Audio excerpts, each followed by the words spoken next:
안녕하세요. 건강 365 아나운서 최인경입니다. 일산화탄소 중독이라고 하면 연탄가스 중독을 떠올리는 분들이 많습니다. 하지만 일산화탄소는 연탄에서만 나오는 게 아니죠. 난로나 가스 버너를 비롯해서 여러 위험 요인들이 있습니다. 특히 일산화탄소는 냄새가 없어서 바로 알아채기가 쉽지 않은데요. 냄새는 없어도 일산화탄소 중독의 증상은 있지 않을까요? 요즘 차박, 캠핑을 즐기는 분들도 많고요. 난방기구 사용이 늘어나는 만큼 잘 살펴야 하지 않을까 싶습니다. 잠시 후에 알아보고요. 식곤증으로 힘들어하는 분들 많으시죠? 식사 후에 유난히 졸린 증상을 느낄 때 이유가 있지 않을까요? 짚어보겠습니다. 건강 365 FR 데이빗의 월드 듣고 시작하겠습니다. KBS 라디오 건강 365 함께하고 계십니다. 일산화탄소 중독은 두통과 호흡 곤란뿐 아니라 심하면 사망으로도 이어질 수 있는 위험한 상태입니다. 전 세계적으로 사망 위험을 높이는 중독 물질 중에서 가장 흔한 것으로 알려져 있는데요. 방심할 수 있는 일산화탄소 중독의 위험, 순천향대 부천병원 응급의학과 한상수 교수에게 도움 말씀 듣겠습니다. 교수님 안녕하세요. 네, 안녕하세요. 한상수입니다. 네, 반갑습니다. 우리가 일산화탄소 중독이라고 하면요. 연탄가스 중독을 떠올리는 분들이 많은데요. 어떨까요? 많은 분들이 일산화탄소 중독이라고 하면 연탄가스 중독을 먼저 떠올리긴 합니다. 네. 하지만 일산화탄소는 연탄에서만 나오는 게 아니라 불이 탔을 때 이제 완전히 타지 않은 불완전 연소에서 언제든지 생길 수 있는 그런 가스입니다. 네. 그래서 이제 가스 보일러나 난로, 가스 버너, 발전기, 자동차 배기가스 등 어떤 타는 물질에서 모두 다 발생을 할 수 있고요. 네. 이러한 일산화탄소는 냄새나 자극이 없어서 모르는 사이에 노출이 될 수 있는 것이 이제 가장 큰 위험 요소입니다. 네. 요즘 여행을 계획하는 분들 중에는 차에서 잠을 자는 차박을 즐기는 경우도 많은데요. 근데 계절적인 특성상 온열 기구를 사용하게 되지 않습니까? 네네. 보도를 통해서 일산화탄소 중독에 대한 안타까운 사고 소식을 듣기도 하는데 아무래도 주의가 또 필요하겠죠? 네네. 차박이나 이제 캠핑과 같이 공간이 작고 밀폐되기 쉬운 그런 곳에서는 일산화탄소가 한번 발생하게 되면 농도가 빠르게 올라갈 수 있는 그런 환경이 되겠습니다. 네. 그래서 이제 추우니까 창문을 닫고 차량이나 텐트 안에서 버너나 난로 같은 연소 기구를 사용하다가 잠드는 경우도 많은데 그런 네. 경우가 특히 위험합니다. 네. 일산화탄소는 뇌를 좀 무력하게 만들어서 스스로 위험을 인지하고 피하는 능력을 떨어뜨릴 수도 있기 때문에 네. 더 치명적일 수가 있습니다. 네. 그러니까 일산화탄소가 일단 냄새가 없는 건가요? 네, 맞습니다. 일산화탄소는 냄새가 없는 가스이고, 네. 색깔도 없고, 냄새도 없고, 맛도 없는 무색, 무취, 무미의 가스로 유명하게 알려져 있습니다. 그러니까 색깔도 없고, 냄새도 없고, 무색, 무취, 무미의 가스라서 얼른 알아채기가 어려운 거네요. 네, 맞습니다. 일산화탄소의 그런 특징 때문에 네. 우리가 위험 신호를 잘 알아차리지 못하는 경우가 굉장히 많고요. 네. 눈이 맵거나 목이 따가운 증상이라도 있으면은 사실 바로 알아차리겠지만 그런 증상도 전혀 나타나지가 않습니다. 흔히 이제 우리는 두통이 있거나 몸이 무겁거나 피곤한 그런 증상들이 생길 수가 있는데, 그럴 때 그냥 괜찮겠지 이렇게 버티다가 네. 이제 증상이 갑자기 악화될 수가 있는데요. 그래서 일산화탄소 중독이 침묵의 살인자라는 별명을 가지고 있기도 합니다. 네. 침묵의 살인자라는 표현이 좀 무섭게 느껴지는데요. 그런데 일산화탄소가 사망을 일으키는 중독 물질 중에서 가장 흔하다고 들었습니다. 그런가요? 네, 맞습니다. 다양한 중독 물질들이 있는데 네. 그 중에서 사망을 일으키는 물질 중에서 가장 흔한 물질이 맞습니다. 일산화탄소의 특성상 네. 이제 생활 속에서 굉장히 많이 발생을 할 수가 있어서 우리가 노출될 기회가 굉장히 많고요. 아까 앞서 말씀드렸듯이 이 일산화탄소의 특성상 노출을 알아차리기가 굉장히 어려워서 네. 사고가 반복적으로 발생해서 사망까지 이르는 경우가 굉장히 많습니다. 네. 이러한 일산화탄소는 또 겨울철에 난방기구를 많이 사용하다 보니까 이런 계절적으로 겨울에 굉장히 또 많이 발생하는 특징을 가지고 있습니다. 네. 그럼 일산화탄소 가스에 노출됐을 때 나타나는 증상은 뭔가요? 정도의 차이가 큰 것 같은데요.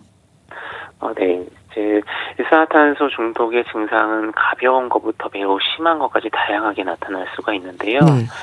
가벼운 경우에는 가볍게 두통이나 메스꺼움, 어지럼증, 좀 피로감 이런 것들이 흔하게 나타나고요. 네. 조금 더 심해질 경우에는 두통도 더 심해지고 구토가 생길 수도 있고 중심을 잘 못 잡는 증상들이 나타날 수가 있습니다. 하지만 이것보다 더 심하게 네. 더 많은 농도로 오랫동안 일산화탄소에 노출되다 보면은 의식이 떨어질 수도 있고 갑자기 경련을 할 수도 있고 네. 숨쉬기가 힘들어지거나 막 가슴이 아프거나 그리고 막 부정맥 좀 두근두근하거나 갑자기 위험한 상황이 생길 수도 있습니다. 네. 증상이 다양하게 나타나는데요. 같은 공간에 있어도 사람마다 느끼는 증상이 차이가 있는 건가요? 네, 같은 공간에 있어도 사람들에 따라서 증상이 조금씩 다르게 나타날 수가 있는데요. 네. 이는 이제 나이에 따라 체중에 따라 기저 질환이 어떤 것이 있느냐에 따라 음주를 했느냐에 따라 등에 대해서 차이가 날 수가 있습니다. 네. 특히 좀 영유아들이나 혹은 나이가 많으신 어르신들, 노인분들, 임산부 그리고 심장질환이나 폐질환자이 있으신 분들은 더 빠르고 더 심하게 증상이 나타날 수가 있습니다. 그러니까 가스 노출의 정도에 따라서 증상도 가벼운 단계부터 또 심하면 사망까지도 이어질 수 있는 거네요. 네, 맞습니다. 아주 가볍게 나타날 수도 있고 네. 증상이 심할 경우에는 실제로 사망하는 경우도 꽤 많이 나타나고 있고요. 낮은 농도라도 오래 노출되면 위험할 수가 있고 네. 높은 농도라도 짧은 시간이면 아주 치명적일 수가 있습니다. 네. 요즘은 차박이나 캠핑 같은 공간이 작고 밀폐되기 쉬운 이런 장소에서 일산화탄소 중독이 많이 일어난다고 하셨는데 네. 일산화탄소 중독의 위험이 높아지는 경우랄까요? 아무래도 이제 말씀하셨듯이 환기가 안 되는 상태가 가장 위험할 것 같은데요. 네, 맞습니다. 사실 반복적으로 말씀을 드리는 건데 결국에는 일산화탄소의 농도가 계속 올라가는 그런 상황이 안 좋은 거고요. 네. 그래서 특히나 지금처럼 이제 겨울철에는 춥다 보니까 창문도 항상 닫아놓고 안에서 불을 때우고 그리고 텐트 안에서나 네. 차박하거나 이럴 때도 항상 다 환기를 안 시킨 상태에서 이제 불을 때우거나 난방기구를 이용하다 보면은 그 안에서 일산화탄소의 농도가 빠르게 올라가고 네. 그것들을 이제 나도 모르게 흡입하다 보면은 갑자기 위험한 상태가 될 수가 있습니다. 네. 그러니까 추운 날씨라서 창문을 열거나 이제 환기에 소홀해지지 않습니까? 일단 일산화탄소는 무색, 무치, 무미의 가스라서 알아채기가 어렵다고 하셨는데 이런 상태에서 일산화탄소 중독이 의심되는 좀 가벼운 증상이라고 한다면 두통 정도를 생각하면 될까요? 네, 맞습니다. 가장 가볍게 나타나고 그나마 인지하기 쉬운 증상이 이제 두통이라고 생각하면 좋고요. 네. 이제 다만 이제 우리가 단순하게 편두통과 같은 그런 두통이랑 구별할 만한 단서가 있어야 되지 않습니까? 그렇죠. 예, 그래서 우리가 어떻게 생각을 해볼 수 있냐면 네. 같은 실내에 있었던 같은 공간에 있는 그런 차량이라든가 텐트처럼 같은 밀폐된 공간에서 있는 분들이 같이 증상이 생기거나 네. 혹은 증상이 생겼는데 내가 밖으로 이제 나와서 바람을 쐈는데 증상이 좋아졌다. 이러면은 우리가 일산화탄소 중독에 의한 그런 두통을 강하게 의심을 해보면 되겠습니다. 네. 근데 심하지 않을 때는 감기 몸살로도 생각할 수 있겠어요. 네, 맞습니다. 일산화탄소 중독이 이제 감기 몸살이랑 증상이 매우 비슷해서 네. 착각하기 쉽다고 문헌상으로도 알려져 있고요. 네. 예, 그래서 우리가 이제 흔한 증상들이 두통이나 메스꺼움, 어지럼증 이런 것들인데 이게 감기 몸살이 아닐까라고 생각할 수 있겠지만 앞서 말씀드렸던 것처럼 같은 공간에 있는 분들이 같이 증상이 생기거나 나왔을 때 증상이 호전된다라고 한다면 이게 일산화탄소 때문에 그럴 수 있겠구나라고 생각을 하시면 되겠습니다. 네. 여러 명이 동시에 비슷하게 이런 증상을 느낀다면 일단 의심을 해봐야 되는 거군요. 네, 맞습니다. 그럼 또 증상이 심해지면서 의식을 잃거나 가슴 통증을 느낄 때도 일산화탄소 중독보다는 다른 혈관 질환부터 살피지 않을까 싶은데 이건 어떻습니까? 네, 그것도 맞는 말씀이고요. 네. 그런 특징 때문에 현장에서 일산화탄소 중독 인지를 또 놓치는 경우도 굉장히 많습니다. 네. 근데 이제 이런 의식 저하나 흉통이 있을 때도 일산화탄소 노출, 특히 이제 겨울철이니까 일산화탄소 노출의 환경이 있었는지 한 번씩쯤은 확인하는 것도 굉장히 필요한데요. 네. 내가 밀폐된 공간에서 연소하는 그런 기구를 사용했다, 난방기구 같은 걸 사용했다. 그리고 동반자가 같은 증상을 보였다라고 하면은 네.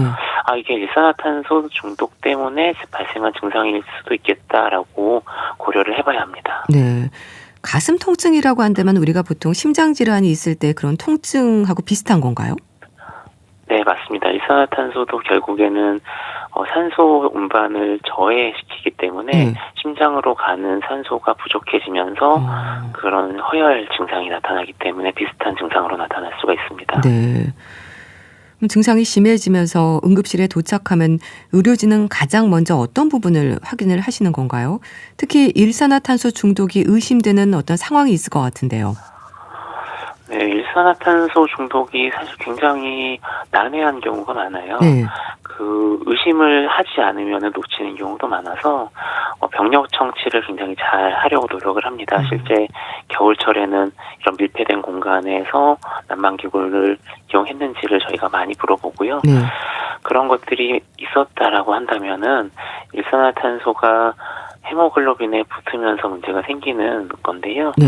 일산화탄소 헤모글로빈 농도를 확인을 합니다. 네.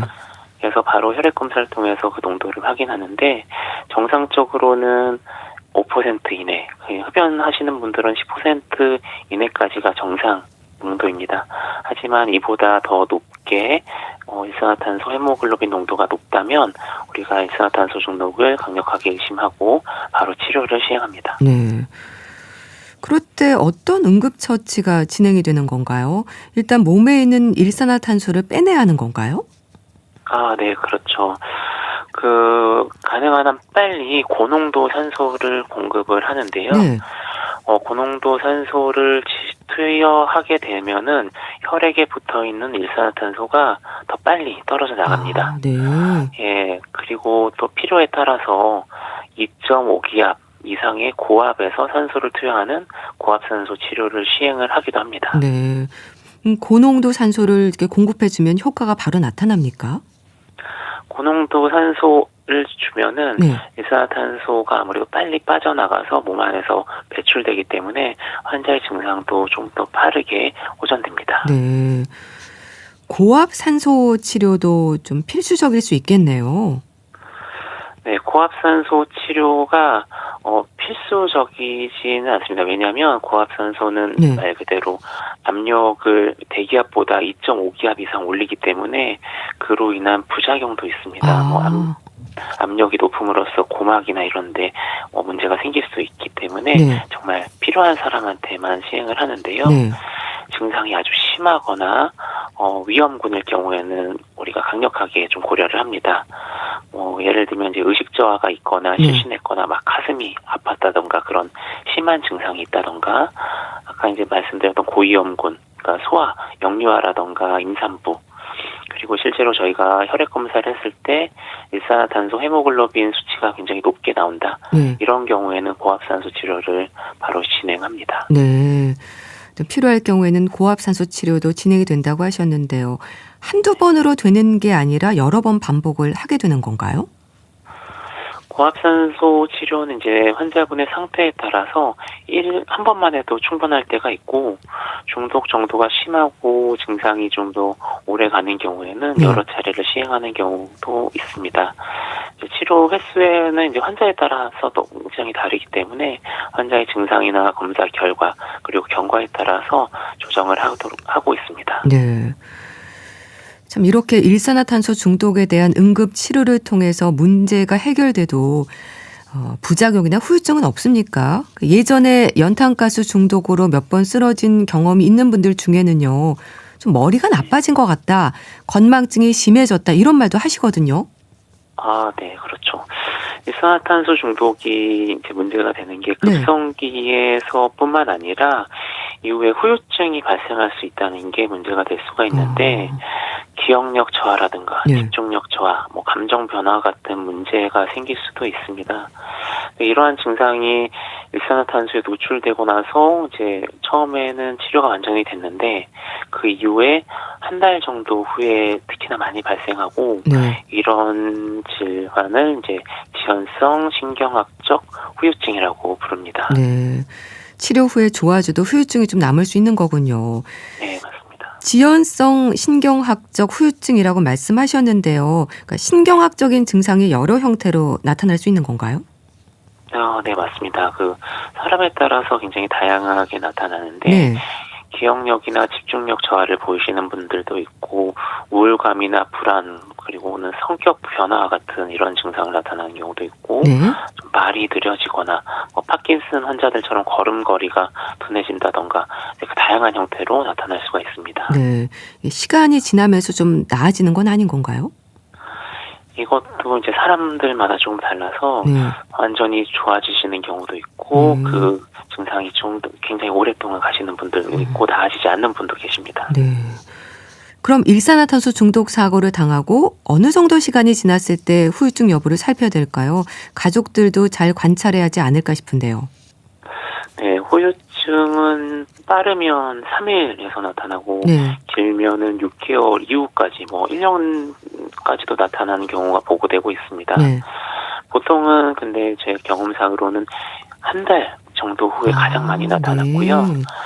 그래서 치료 이게 아까 말씀드렸듯이 기억력 저하나 네. 인지기능 저하를 본인이 모를 수가 있어요. 네. 그렇기 때문에 가족들이 잘 살펴줘야 되는데요. 치료 이후에 잘 나타나는 한 달 정도니까 2주에서 6주 정도까지는 네.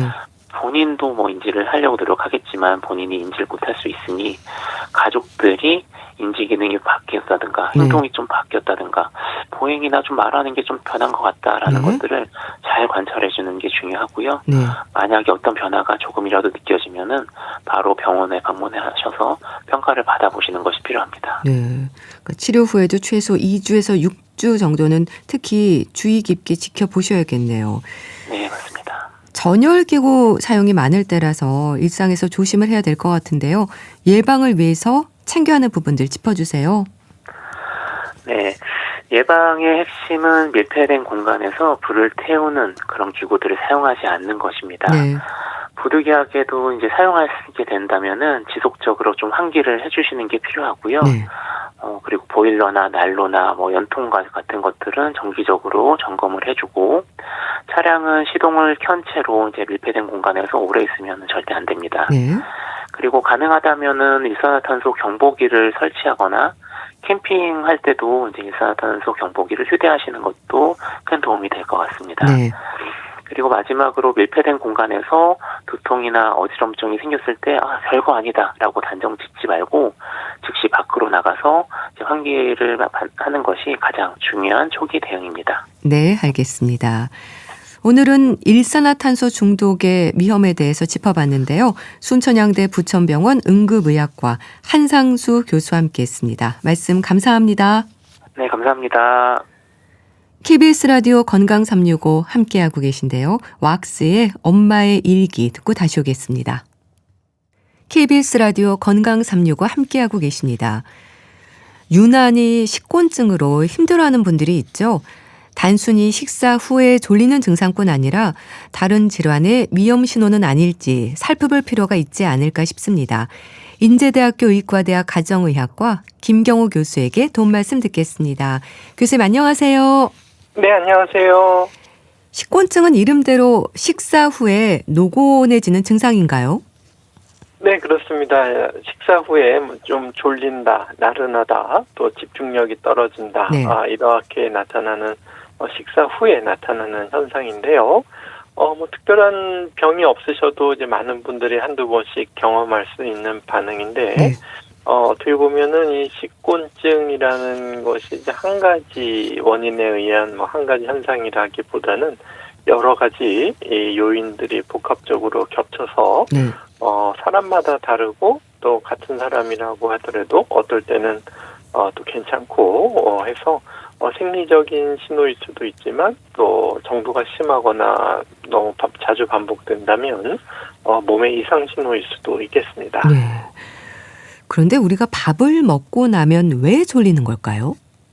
네, 그 참 의견이 분분한데요. 네, 일단은 우리 식사를 하시게 되면 평상시와 다른 여러 가지 신체 반응이 작동하게 되는데, 네. 우선 이제 음식을 소화시키려고 이제 소화기관이 이제 활동이 뭐 활발해지게 되고, 그러면서 여러 가지 이제 에너지나 혈류가 소화기관 쪽으로 사용하게 되는데요. 네. 예를 들면 이제 뭐 씹고 뭐 삼키고 이런 과정에서 식도나 위장 운동의 연동 운동이 또 활발해지고, 네. 또 이런 위장 운동의 연동 운동은 우리가 이제 자율신경계인 부교감 신경에 의해서 이런 운동이 유발되는데, 네. 이 부교감 신경은 주로 이제 휴식을 담당하는 신경이 되겠고요. 또 이제 식사를 하시게 되면은 이제 혈당이 올라가거나 또 여러 가지 영양 성분들이 혈중 변화가 오게 되고, 네. 또 이러면서 이제 인슐린과 같은 이제 에너지를 저장하는 호르몬이 증가하게 되면서 또 이런 것들이 뇌 각성 상태에 네. 영향을 주지 않을까 또 이렇게 추정하기도 하고요. 네. 또 이제 식사를 하시게 되면은 벌써 이제 침이 나오고 또 위산이 분비가 증가되고 또 위점막 보호액이나 또 담즙이 또 네. 분비되고 또 이제 이 위산을 중화시키는 췌장액이 또 이제 십이지장에서 분비되는데, 네. 이러한 과정에서 굉장히 많은 수분이 동원돼야 되고, 이러한 수분이 동원되다 보면 또 우리 체액이 좀 부족해질 수 있고, 또 이제 혈류가 소화기로 몰리게 되면 네. 그러면서 이제 상대적으로 혈압이 좀 떨어질 수가 있는데, 이제 대부분은 이제 혈압이 좀 떨어질 수 있는 것을 적절하게 떨어지지 않게 유지하고 보상하는 작동이 일어나지만, 또 실제로 혈압이 많이 떨어지시는 분들이 네. 종종 계실 수가 있고, 그러면서 식후 저혈압으로 인한 또 졸림, 나른함, 피곤함 이런 것들을 또 느끼실 수가 있는데, 네. 식후에 혈압이 안 떨어져도 또 식후 식곤증이 오시는 분들이 있어서 아직은 뭐 이제 한 가지 원인만으로 설명하기는 어렵다 이렇게 말씀드릴 수 있겠습니다. 네. 그런 여러 신체 반응이 작동을 하는 건데요. 피로감과는 상관이 없는 건가요? 네, 사실 이제 식후 졸린다, 식후 피곤하다 이것을 이제 명백하게 구분하기는 어렵지만, 네. 이제 피곤하다, 몸이 피곤해졌다. 실제 피로감을 느끼시는 분들은 사실은 뭐 식사와 관계없이 피로감을 호소하실 수 있기 때문에 좀 다를 수 있지만, 평상시 좀 피로감이 있는 분들은 식곤증이 더 심하게 느껴지실 수가 있어서 때로는 좀 구별하기 어려운 증상이라고 할 수 있겠습니다. 네. 그 뇌로 가는 혈류가 이제 소화기로 다 몰리면서 이제 줄어들면서 식곤증이 생긴다면 섭취하는 음식에도 식곤증을 유발하는 위험 요소들이 있는 걸까요? 네, 그렇다고 할 수 있겠습니다. 어떤 음식을 드셨냐, 어떻게 네. 드셨냐, 이런 것들이 유발할 수가 있겠는데, 말씀하신 것처럼 이제 소화에 더 많은 혈류와 또 소화액 분비가 필요한 음식이나 식사를 하시게 되면, 네. 식곤증이 유발될 수가 있겠는데, 우선, 과식하시게 되면은 한두 번 해보셨겠지만, 움직이기도 힘들고, 숨도 차고, 또 팔다리 기운도 없고, 또 불편한 감이 느끼시는 경우가 있겠는데요. 네. 그것처럼 아무래도 과식하게 되면 식곤증이 더 잘 오실 수가 있고, 네. 또 이제 탄수화물, 특히 이제 단순당이 많은 음식은 더 많은 인슐린 분비가 필요한데, 인슐린은 이제 당분을 많이 올라가지 않게 초과되는 당분을 우리 몸에 저장하는 그런 역할을 하게 되는데, 이런 인슐린이 너무 과도하게 분비되면은 혈당 변동이 이제 심해지면서 혈당이 일정하게 되어 있는 상태가 아니라 이제 혈당이 떨어지는 순간에는 우리 몸의 각성계가 이제 억제가 되면서 네. 이제 졸리기 쉬운 상태가 돼서 각성도가 떨어지는 졸리는 상태가 또 유발된다는 가설도 있습니다. 네. 뭐 인슐린도 얘기하셨지만 호르몬과도 연관이 있을까요? 네, 그렇습니다. 이제 인슐린이 이제 대표적인 식곤증에 유발되는 호르몬으로 보고 있고, 네. 또 이제 우리 세로토닌이라는 호르몬도 좀 졸음에 연관되어 있지 않을까 이렇게 추정하고 있는데, 네. 이제 식사를 하시게 되면 트립토판이라는 아미노산 성분이 또 세로토닌의 재료니까 네. 세로토닌이 올라갈 수가 있고, 이것이 이제 수면 중추를 자극해서 졸음을 유발하는 것이 아닐까 이러한 궁금증이 있어왔고요. 또 다른 호르몬은 이제 소화 호르몬인 콜레시스토키닌이라는 호르몬이 있는데, 네. 이것은 이제 주로 이제 고지방 식사를 하실 때 이제 많이 분비되는 호르몬인데, 이것이 연관이 되어 있지 않을까. 그래서 고지방 식사를 하시게 되면은 더 졸리시는 경우가 있는데, 네. 이것이 이제 콜레시스토키닌이 이제 과다 분비돼서 졸린다.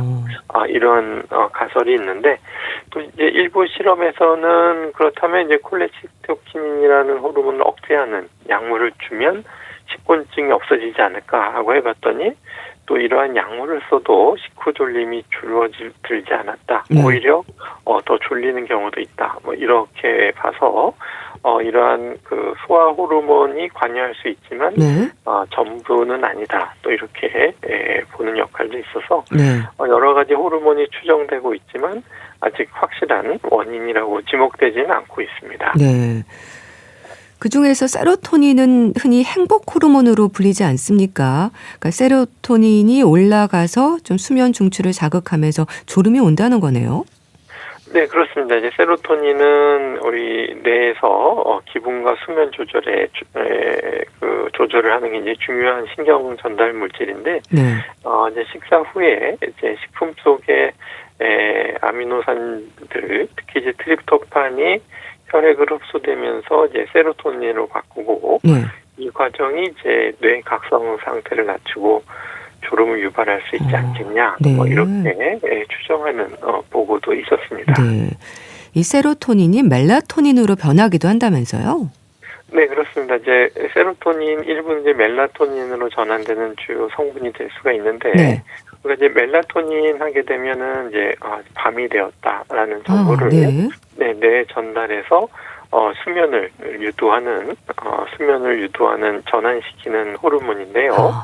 주로 이제 해가 지고 이제 어두워질 때 송과체라는 데서 이제 멜라토닌 분비가 늘어나면서 각성을 줄여주고 이제 졸림을 유도하는, 그러니까 멜라토닌이 직접 수면을 유도하는 건 아니지만 우리 몸의 상태를 그렇게 전환시키는 역할을 하게 되는데, 이제 식사 후에 세로토닌 증가가 멜라토닌 증가로 이어져서 졸음을 유발하는 것이 아니겠느냐 이런 추정도 있지만, 멜라토닌이 이제 직접적으로 수면을 유도하는 호르몬은 아니고, 또 아무래도 이제 낮에는 그 빛의 영향이 크기 때문에 멜라토닌의 효과가 이제 제한적이지 않겠냐. 그래서 세로토닌, 멜라토닌이 역시 식곤증의 주요인은 아니지 않겠느냐. 이러한 이론들이 많이 제기되고 있습니다. 네. 이런 호르몬들과 연관이 있고, 그럼 혈액순환을 좀 도와주면 좋아질까요? 네, 아무래도 이제 식사 후에는 혈액이 이제 소화기관으로 많이 몰리기 때문에 가만히 앉아 계시는 것보다는 좀 가볍게 좀 뭐 걷는다든지 스트레칭이라든지 자세를 바꿔주시면 좀 졸음이 줄어들게 되겠는데요. 그렇기 때문에 이제 물론 이제 그렇게 되면 소화기관의 혈류가 조금 줄어들 수가 있지만 그래도 이제 졸음 같은 것들을 줄여줄 수가 있고, 또 이제 많은 소화 분비액을 필요로 하기 때문에 식사 전이나 식사 중간에 이제 조금씩 물을 드시면서 식사를 하시게 하는 것도 우리가 이제 혈류 부족을 좀 예방할 수 있는 도움이 될 수가 있겠습니다. 네. 이런 식곤증에서 벗어나기 위해서는 아무래도 식단이 좀 중요할까요? 네, 그렇습니다. 이제 어떻게 드시느냐, 이제 식단이 이제 식곤증에 가장 큰 영향을 주는 요인 중에 하나라고 할 수가 있겠는데, 네. 여러 가지 뭐 고지방식도 있지만 이제 주로 이제 탄수화물, 특히 이제 식후 혈당이 얼마나 빨리 올랐다가 또 얼마나 급하게 떨어지는가, 이것이 졸림에 영향을 많이 준다 이렇게 알려져 있기 때문에. 네. 이제 특히 이제 탄수화물, 특히 단순당이 많이 있는 음식을 드셨느냐, 또 그 탄수화물을 드시더라도 이제 어떤 음식과 함께 드셨느냐, 네. 이 탄수화물의 흡수를 좀 늦춰주는 우리가 식이섬유, 채소 과일을 많이 드셨느냐, 또 아니면 좀 단백질, 지방을 적절하게 조합해서 드셨느냐, 그리고 그 탄수화물 어느 만큼의 양을 드셨느냐. 네. 우리가 당 지수보다 이제 당 부하 지수가 더 중요한 것처럼 네. 탄수화물의 그 양도 중요하기 때문에 네. 어느 정도 양을 드셨느냐, 이것도 우리 식곤증에 영향을 많이 준다고 할 수가 있겠습니다. 그러니까 필요 이상의 탄수화물이나 과식도 피하는 게 좋겠네요. 네, 그렇습니다. 그렇기 때문에 우리 탄수화물은 적절하게 드시면 우리 몸의 근육에 에너지를 공급해주는 중요한 우리 영양분인데, 네. 이것이 너무 이제 과도하게 급속하게 올라가게 하는, 또 많이 올라가게 하는 식사는 식곤증도 유발하지만 결국 당대사에도 영향을 줘서, 특히 이제 당뇨병이나 당뇨 전 단계에 있는 분들은 피하시는 것이 좋고, 네. 또 단백질, 채소 이런 것들을 함께 골고루 잘 드시는 것이 도움이 되겠습니다. 네. 식곤증에 대해서 말씀 나누고 있는데요. 그런데요, 또 식곤증으로 오해할 수 있는 부분도 있다고 들었습니다. 당뇨병 전 단계를 알리는 신호일 수도 있다고 하던데 그런가요? 네, 그럴 수 있습니다. 이제 당뇨인지 모르시고 계시는 분들 중에서도 이제 식곤증이 유난히 심하고 자주 반복된다 그러면은 뭐 그럴 수 있는 생리 현상만은 아닐 수가 있겠는데, 네. 특히 이제 뭐 혈당 평상시 괜찮고 당뇨병이 없다고 하더라도 이제 복부 비만도 있고, 네. 또 생활 습관이 주로 이제 운동량이 부족하고 근육량이 적고, 또 이제 가만히 앉아 있는 시간이 많고, 이런 분이시라면은 이러한 식곤증이 당뇨가 올 수 있는 당뇨 전 단계, 인슐린 저항성의 신호일 수 있다 이렇게 보시고, 네. 그냥 넘기기보다는 확인이 필요할 수가 있겠는데, 네. 물론 이제 혈당이나 뭐 당화혈색소 검사에서 아직 정상 범위에 있을 수는 있지만, 예전보다 수치가 증가하는 추세는 아닌지, 우리 정상치 이내라고 하더라도 네. 최근의 변동이나 또 신체 변화 이런 것들에 대해서 좀 미리 선제 조치가 필요한 경우가 있겠습니다. 그러니까 식후 혈당이 확 올랐다가 급격히 떨어지면서 졸음으로 또 이어질 수 있는 거네요. 네, 그렇습니다. 이제 오히려 이제 우리가 어느 정도 굳이 탄수화물을 안 먹어도 우리가 졸리지 않고 각성 상태를 유지할 수 있지만, 네. 혈당이 이제 높고 낮음이 아니라 혈당이 이제 변동이 될 때, 네. 특히 이제 혈당이 이제 빠르게 떨어지면서 상대적으로 뇌가 이렇게 에너지 부족 상태로 느끼면서 이때 이제 우리 몸에 에너지가 부족하구나 이렇게 착각을 하고 졸리거나 또 집중력이 떨어지고 이러한 현상이 나타날 수가 있겠습니다. 네. 또 간 질환이 있어도 식곤증의 증상이 발생할 수 있다고 하던데 연관이 있을까요? 네, 그럴 수가 있겠는데요.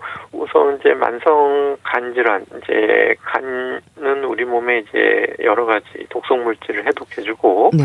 우리 몸에 필요한 영양 성분들을 만들어내는 중요한 역할을 하는데, 이런 간 기능이 떨어지신 분들은 이러한 대사 작용이 떨어져 있고, 만성적인 피로감을 느끼실 수가 있는데, 네. 이런 것들이 이제 식사 후에 더욱 악화가 될 수도 있겠고요. 네. 또 이제 식사로 인해서 증가되는 대사의 부담이 생길 수가 있는데, 여러 가지 대사 과정에서 포도당도 처리해야 되고, 또 여러 가지 지방이라든지 또 여러 가지 단백질 이런 것들을 다 대사하는 과정이 간에서 매우 중요한데, 우리 몸에 있는 그 장에 있는 혈관들은 우리가 간 정맥을 통해서 간 문맥을 통해서 바로 이제 간하고 우리 장에 있는 혈관이 연결돼 있어서 네. 간 대부분의 이제 장에서 흡수된 영양분들은 간을 거쳐서 대사가 되도록 되어 있기 때문에 네. 이렇게 간 기능이 떨어져 있는 상태에서 식사를 하시게 되면 피로감이나 무기력감이 조금 더 증가할 수가 있겠습니다. 네. 참 식곤증을 유발하는 요인들이 참 많네요. 그렇다면 원인을 찾는 게 중요하겠어요. 네, 그렇습니다. 이제 어떤 한 가지 요인만으로 이 식곤증이 유발되는 것은 아니고 네. 또 사람마다 또 식곤증이 유발되는 악화되는 요인들이 다 다를 수가 있기 때문에 네. 이렇게 좀 식곤증이 유난히 심하고 반복된다. 그리고 뭔가 질병을 유발할 만한 위험 요인이 있다. 이런 분들은 적극적으로 좀 원인을 찾는 것이 필요할 수가 있겠습니다. 네. 그런데요, 또 식곤증이 반복되고 습관화되는 경우도 있던데요. 그러면 식단과 운동과 같은 식습관을 바꾸지 않으면 계속 이렇게 식곤증에 시달릴 수 있다는 얘기인가요? 네, 그렇습니다. 이제 생활 습관이 이제 식곤증과 연관이 될 수가 있겠는데요. 네. 주로 과식하거나 또 단순당이 많이 들어있는 또 고지방식을 한다든지 이런 식습관이 있는지 살펴보실 필요가 있고 네. 또 이제 평상시에 좀 수면이 부족해서 좀 항상 좀 낮에 졸린다든지 아니면 수면장애, 우리가 수면무호흡 같은 수면장애가 있어서 자고 나서도 계속 졸리고 피곤하고 이런 분들은 역시 또 이제 식곤증에 의해서 네. 피로감이나 졸림이 더 악화될 수가 있고 또 이제 낮은 신체 활동, 평상시에 이제 신체 활동이 적어서 팔다리 근육으로 가는 혈액순환이 좀 적은 분들 이런 네. 분들 같은 경우에는 특히 이제 식후 졸림 같은 것들을 조금 더 반복적으로 경험하실 수가 있기 때문에 네. 이런 분들은 이제 식습관을 이제 습관이기 때문에 참 바로 바꾸기는 어렵지만 네. 의도적으로 신경 쓰셔서 우선 식단을 좀 적게 드시고 단백질, 식이섬유 이런 것들이 골고루 함유된 균형 잡힌 식단으로 바꾸시고 또 식후에 좀 가볍게 산책이나 스트레칭, 신체 활동을 좀 추가하시는 것이 중요하겠고 네. 또 짧은 낮잠 같은 경우에는 오히려 낮에 졸림이나 식곤증을 좀 줄여주는다는 연구도 있기 때문에 네. 시간이 되시면 긴 낮잠은 밤에 수면을 방해하지만은 10분, 20분 정도 짧은 낮잠은 또 도움이 될 수가 있겠습니다. 네. 그럼 식곤증으로 잠깐씩 졸음이 오는 건데 치료를 해야 할까 싶기도 한데 어떨까요? 네, 이러한 그 생리적인 반응에 대해서 네. 습관과 연관되어 있는 부분은 이제 어느 정도 개선이 이제 필요한 부분은 있을 수가 있겠습니다. 네. 그렇기 때문에 식사량이나 식단이라든지 또 뭐 식사 시간 이런 것들이 좀 영향이 있다 그러면은 이런 것들을 좀 조절하시는 것이 필요하시겠고 또 뭐 치료라는 건 아니지만 그래도 좀 가벼운 산책을 통해서 또 가벼운 신체 활동 이런 것들을 추가해서 이런 식곤증 같은 것들이 없어지는지 좀 이러한 개선에 의한 반응 같은 것들도 좀 확인하시는 것이 필요한데 네. 이런 것들이 너무 단순히 생리적인 현상 또 어느 생활 습관에 의한 영향이 아니고 네. 너무 반복되고 또 너무 과도하다 이런 경우에는 의학적인 평가 아까 혈액 검사라든지 네. 실제로 수면에 장애가 있는 수면무호흡증 같은 것들은 없는지 간이나 혈당 대사에 문제가 없는지 이런 것들은 한 번쯤 담당 의사와 상의를 해보시는 것이 필요할 수가 있겠습니다. 네, 알겠습니다. 오늘은 식곤증의 증상과 또 건강의 이상 신호는 아닌지 짚어봤는데요. 인제대학교 의과대학 가정의학과 김경우 교수와 함께했습니다. 말씀 감사합니다. 네, 감사합니다. 임백천의 마음에 쓰는 편지 보내드리면서 인사드릴게요. 건강365 아나운서 최인경이었습니다. 고맙습니다.